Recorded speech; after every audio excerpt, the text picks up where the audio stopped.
Some people leave their country to find a better life. Others leave for love. René left Haiti believing love would save him. René grew up in Gonaives, Haiti.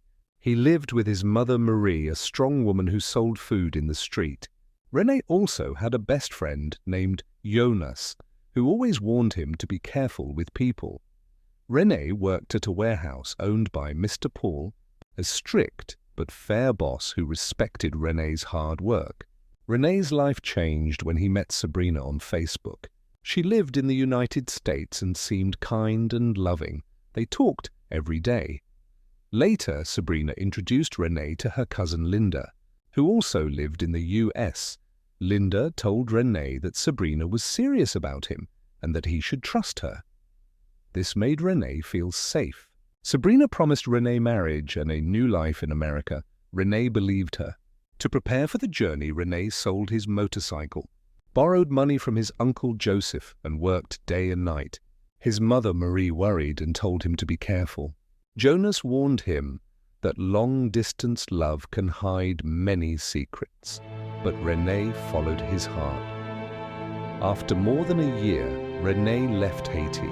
At the airport, Marie cried. Jonas hugged him and said, "If something feels wrong, leave." René smiled and promised to come back successful. When René arrived in the United States, Sabrina picked him up from the airport, but the joy he expected was not there. Her smile felt forced. Her hugs felt empty. René tried to stay positive, telling himself that traveling and work stress had changed her. At the apartment, René met Kevin, a man Sabrina introduced as a close friend. Kevin shook René's hand coldly and looked at him with suspicion. René also met Linda, Sabrina's cousin, who seemed friendly but distant.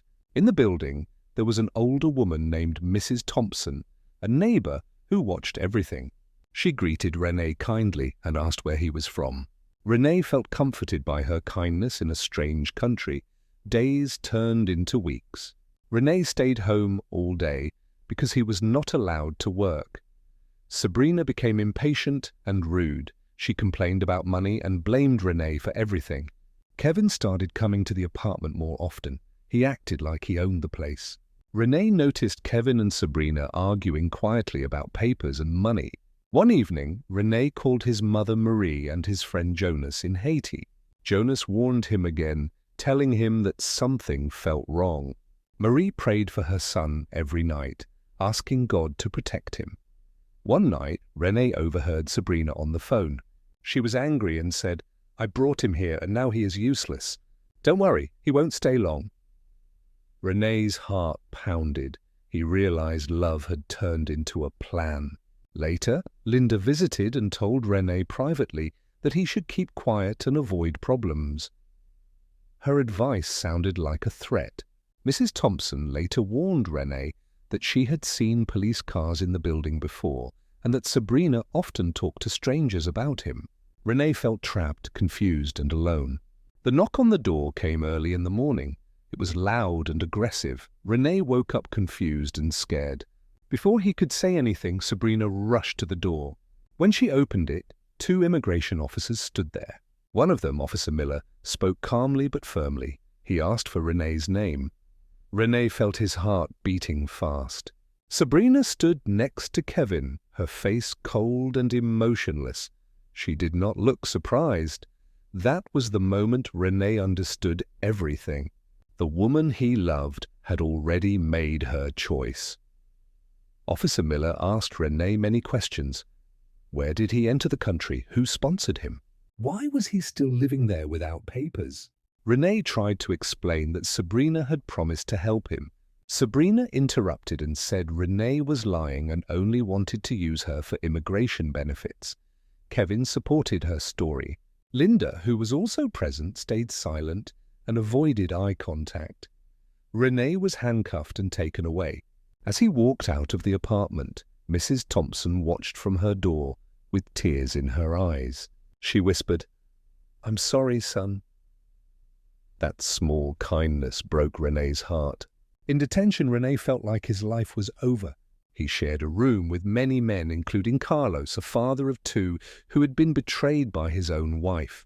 Carlos told René that many people come to America chasing love and dreams, but find pain instead. Every night, René cried silently, thinking about his mother Marie back in Haiti. Days turned into weeks. René tried to contact Sabrina, but she never answered.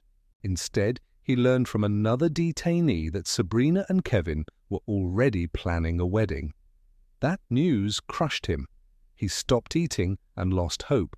Finally, René was deported. When he arrived in Haiti, his mother Marie collapsed in tears. She blamed herself for letting him go.